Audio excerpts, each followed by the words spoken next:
Welcome to Starter Pack. All right, you know what's worse than code that doesn't work? Code that technically works but drives your entire team crazy. So for 25 years in software development, I've seen careers stall because of these exact kind of silly mistakes. So your pull request gets rejected, your senior dev starts to avoid you, and suddenly you're wondering why nobody wants to pair program with you. Well, today I'm going to show you some of the top 5 coding mistakes that people are making that could be tanking your reputation right now, and exactly what you can do to avoid these. So let's dive in.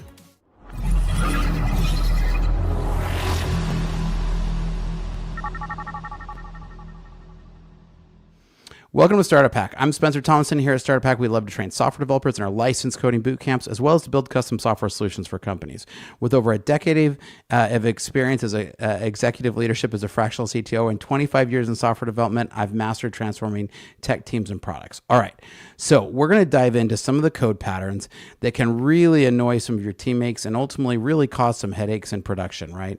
These are problems where code is failing silently or code doesn't work, but it technically compiles and might run. So let's dive into some of these because I definitely want to make sure that you guys avoid these. And I definitely don't want you to be the one to get caught in these traps. So let me get this switched over here and we're going to talk about some of these today. All right, so one of the very first ones here is to avoid is the magic string, right? There's magic strings in your code, and this is a hard-coded string, so we can see this first section here, right? The magic string madness, right? This is where hard-coded strings become really difficult to maintain, right? It gets scattered through your code, and it's a ticking time bomb. When requirements change, and we know that they always do, you'll need to hunt down every single instance of where these magic strings happen, right? And so these can become really troublesome, and we definitely want to be careful to make sure that we don't hit these magic string issues. So I fixed up our code sample a little bit here to talk about this, right? Because if message equals 3, well, like, and this is kind of a bad case, obviously, because, you know, this doesn't make sense. But my problem here is like, if message equals 3, but what happens if 3 changes, right? We should not use a constant, or we either need to make this a constant or enums, right? Because this is the problem here, is if message equal, I'm gonna little error here. If message equals 3, then, you know, and we know that 3 could change, and we may not even know what 3 is. So let's instead pretend that this is, you know, being passed in, you know, as a string parameter, right? And like, we may not even know what that message is. And this would be a case that, and I see this all the time, where it's like, well, look, now I've got to go hunt through the code, find out what message 3 is supposed to be, you know, message is supposed to be, and why it should be equal to 3, right? So to fix this, you definitely want to use either a constant or a set of enums. So this is definitely one that we run into all the time. Now, the next one is if is enabled. Well, like, first of all, it's a terrible name, right? Is enabled. Like, what is this? It becomes a really hard parameter to be able to know what it is, right? And this becomes bad practice because it's unclear what this Boolean means. So if enabled, and again, you have to go hunt back up the code stack and try to figure out what's going on. And 6 months later, nobody's going to remember what this is. So this might be like if, you know, this setting is enabled, right? And maybe that's a better name here than, so you can then say, if that's enabled, then, you know, Boolean send the email, right? So, and then what email should send. So this would be an example of where, you know, if this is the case, you know, so let's say that, you know, if this was the case, then we would send the email, and if not, then we wouldn't, right? So, you know, this is an example of where these can, you know, can make much more sense, right? So we want to definitely see, you know, if that is the case and if they should send an email. So that's another case that we definitely want to check into. So the next one is actually and this one can kind of go both ways, right? But it's an overuse of the null coalescence operator, right? Because this becomes really hard to debug. So let's say we get nullable object here, right? So we have our object that could be nullable, right? And we don't even know what this is, right? We can see it down here below. But if we get this nullable object and then we check if that is, and then we do a toString and we check if that's nullable, and then we do, you know, the coalescence operator. So it's like, this whole line here becomes a total nightmare to debug, and the chance of a bug coming out of something like code like this is really, really high. So we definitely want to make sure that we're writing code that's easier to follow. Even something like this is actually going to be easier to follow than something like this, even though this may be one line of code, right? So write code as if the person who's going to maintain the code is a deranged psychopath and knows where you live, right? So you definitely don't want to leave something something like this, because this would be a ticking time bomb and really difficult to code. And if I ever see a variable by the name of obj or object, like I could definitely lose my mind as a manager here, right? So this is definitely one that I would really avoid that you do, because that can definitely make a big mess, right? All right, let's talk about this now. Next one, ignoring cancellation tokens, right? So cancellation token gets passed in, and yet we get into this and we look and see if it's this, and we still do stuff anyways, right? And do processing and just do a wait. We really want to make sure that we always, the fix is to always pass cancellation tokens in an async method and make sure to check it properly. So this gets really, really super important. This next one is really my number one problem that I see here, right? And I see this all the time. So what I'll see all the time is actually this. So I'll see code like this all the time where it does this and then a catch and it does nothing. Like I can't tell you how often and how bad I've had errors that have failed in production where I see this. Or that I see that instead what it did do is, let's say instead that this was some, let's say it was a logging level, it was a really low logging level, right? I see this all the time too from developers, especially a lot of junior developers who don't bubble these errors up to make sure that people can handle these errors correctly. And so this is a huge one and really, really can be critical, because you may have written some great code and had that try catch in the right place, but if you don't do something with the exception, like this, that a silent failure is the most deadly production error that I see fairly frequently. All right, the next one that I see all the time is a lot of overloaded classing, right? So we get into this where it's like, look, I'm gonna have 6 different overloaded class methods. Just create a new method, right? Like this becomes a big problem to just instead just write a better method, right? So you wanna create, instead of creating multiple constructors with slightly different parameters, it becomes a maintenance hazard. Each new constructor multiplies the complexity of your class instantiation logic. So future developers will be confused about which constructor to use in different scenarios, because what if each of these has totally different business logic?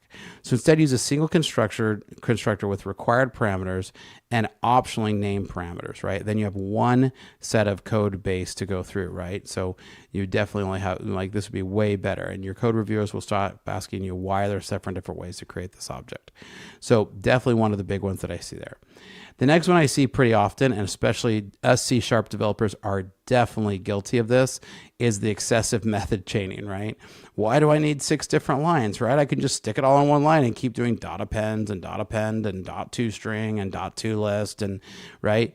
So we're definitely guilty of this stuff where we see these kind of examples that run through this. So this is a huge one that we see all the time. So definitely be careful with this. I know that especially as you get into really crazy link queries, I see this really frequently. So watch out for these, because these can definitely bite you. All right, the next one, comments that explain what the code does rather than why there was, right? So the point here is like there's a use, okay, I'm going to increment the counter. Well, duh, right? Like if you put a counter plus, you're incrementing the counter.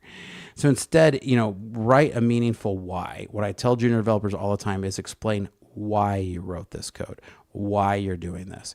In the why, we get the business details and everything that become really critical. The what is really obvious. And this also goes for commit comments. I actually tell people a lot of times too, like, look, I can look at the commit difference and go look at the commit and see what you changed, write why you changed it, right? So those are the ones that become really important. All right, the next one here. And again, if you see some of this and your team needs help, make sure to reach out to us here at Startup Hack, because here at Startup Hack, we love to train software developers in our licensed coding boot camps, as well as to build custom software solutions. So if you have a team that needs consulting, I'm happy to come in and help. I work as a fractional CTO. Or if you just want to have us come in and build technology for you, we can do that as well. Or if you have somebody who may be business minded, but they want to dive into development, we can also help them in our licensed coding bootcamp to get up to speed in as little as 3 months. All right, this next one is comment crime. I already did comment crime. Nested if statement, right? So nested if statements become a nightmare because they can become hard to maintain, right? So I'll see if statements that look like this, and you have no idea debugging this what we're going to run into. Now, this one isn't terrible, but I've seen some pretty crazy nested if statements that get into multiple lines. That's one of the big things, is if you get into multiple lines, you know you're running into some risks here. So be very careful with these ones, right? All right, next one here. String concatenation, right? So every time we use a plus sign, right, we are... every time we use a plus sign, we're actually building onto it. So this is actually the way we want to do it, is with string builder.append. What we don't want to see is string my cool string equals Spencer plus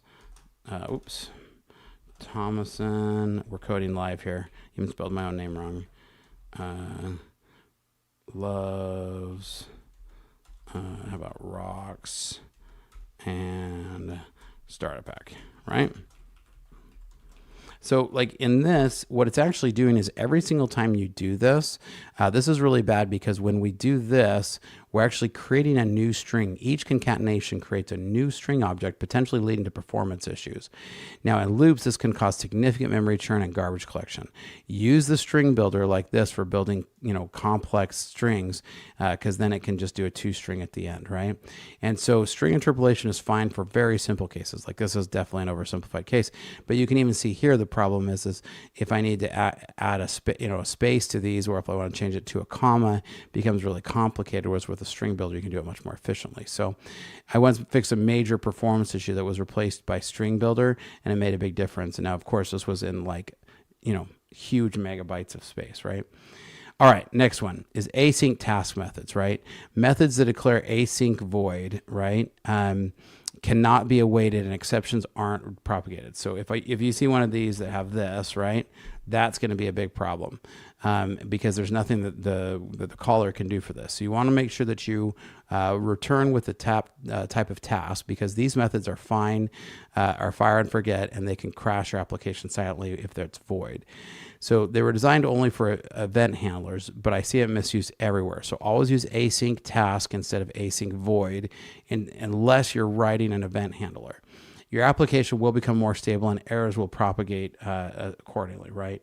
So, instead of, so that's one of the things that becomes really important. So these are just a few of the ones that I see all the time. I like to call these out, and I like to work with junior developers because I see these a lot. Now, my favorite thing to do for the videos is if you leave a comment down below. So if you disagree with some of these, I love to have a healthy debate. So make sure you leave a comment down below, and also make sure you like and subscribe, because here at Starter Pack, we love to train software developers in our licensed coding bootcamps, as well as to build custom software solutions for companies. So reach out, because we'd like to help. Hit the links down below, and we will catch you guys, and here's some great information. Want to become a software developer but don't want to spend 4 years in college and rack up massive student loan debts? Think you need technical expertise to get started? Welcome to Starter Pack, a better way to start your software career without student loans and years without income. One-on-one tutoring is included, so you never get stuck and have guidance through the whole process. No technical experience is necessary. Learn at your own pace and in your own space. Starter Pack has worked with local state agencies in your area to make it so that qualifying students can get the program costs covered entirely, and students can start earning while they learn.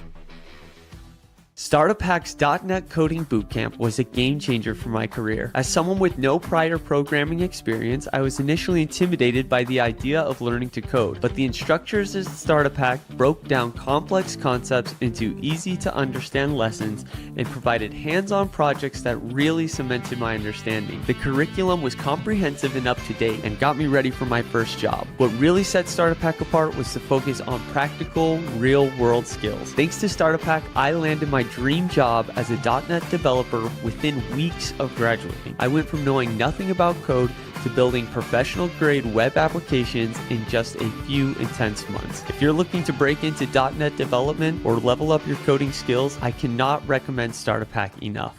Complete our 3-month coding bootcamp, gain hands-on experience, and land a paid internship. With 2 years of experience on average, our graduates are making over $80,000 per year. The 3-month program includes technologies from Microsoft, Google, and Facebook. No debt, just a quick path to earning. Check out starterpack.com to code your future and start today.